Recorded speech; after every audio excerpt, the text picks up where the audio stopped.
Hello and welcome to Stitchery. If you're new here, I'm Catherine and I do sewing and DIY tutorials each week. So if you want to see more, don't forget to hit that subscribe button down below. Today I thought that we would explore how to make your own ironing board. So let's get to it. Bum bum bum ba-dum ba-dum bum bum bum bum bum ba-dum ba-dum bum bum bum bum ba-dum ba-dum bum bum bum bum bum ba-dum ba-dum bum bum bum bum ba-dum ba-dum bum bum bum bum bum ba-dum ba-dum bum bum bum bum ba-dum ba-dum bum bum bum bum bum ba-dum ba-dum bum. So we're going to start off with a piece of plywood subflooring. I really like this one because it's got a plastic bottom that sits nicely on the surface here. You want to ensure that you have a wood top on this. Next, you need to have 100% cotton batting that you would use in a quilt. Now, you don't want to go with any synthetic or polyester batting because that's just going to melt. It has to be 100% cotton. And so I am just measuring the size that I need for the board. I want it to overhang a little bit because we're going to be wrapping it around the bottom and then stapling it. So once we've got that cut, now you can also use some of your scraps from other quilts. And what you can do is join them together. So just overlap them and then zigzag down that seam there. So that's what it looks like from the top. And then on the bottom, you've got a bit of an overhang here and I don't want to have all that bulk there. So what I'm doing is I'm just trimming that down and you've got a pretty seamless join. I would just put this one on the bottom, or if you're piecing a lot together, just make sure you don't have all the joins in the same spot. So we're going to put on a minimum of 2 layers. 2 layers is pretty darn good, but I'm going to go with 3 layers on this one.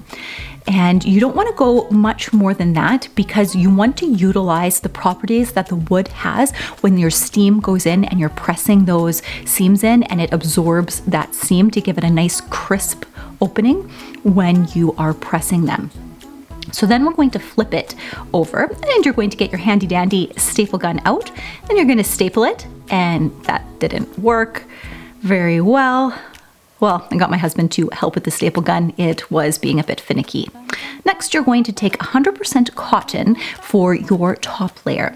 And when I saw this pretty pink fabric, I just couldn't resist.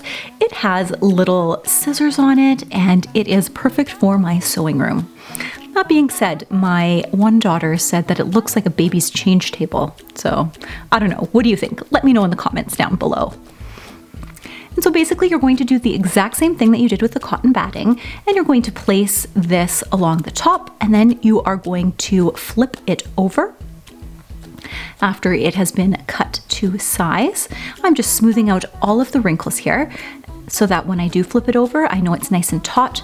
And then what I'm also going to do is, as I'm stapling it, I'm going to pull those corners in. And don't forget to miter your corners when you're doing it. Unfortunately, I didn't realize I was off camera when I was mitering the corners, so I don't have any good footage of that.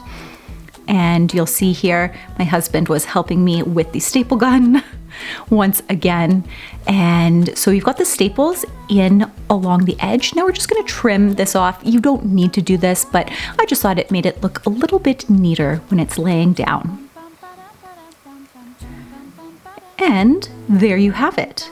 We are all done our ironing board, and it would be fun to make it in a lot of different shapes and sizes. And there you have it. A way to make your very own ironing board. I find it particularly useful when I'm doing my quilting because the bottom of the board contains wood and it acts like a tailor's clapper along the bottom. So when you're pressing those seams, you get nice crisp seams. And I find it quite well while I am doing some garment creation. The only thing that has been a bit of a bother is my husband doesn't like it because it's not like a traditional ironing board where you can put your pants on and they can go over. I do have a sleeve board, but I think what I'll do is maybe next time I will make an additional one that is like a tabletop ironing board. So if you enjoyed this video, don't forget to give it a big thumbs up, and I'd love to hear what your thoughts are in the comments and if you've ever tried making one of these before. Until next time, makers, let's get our Sew-Spiration on.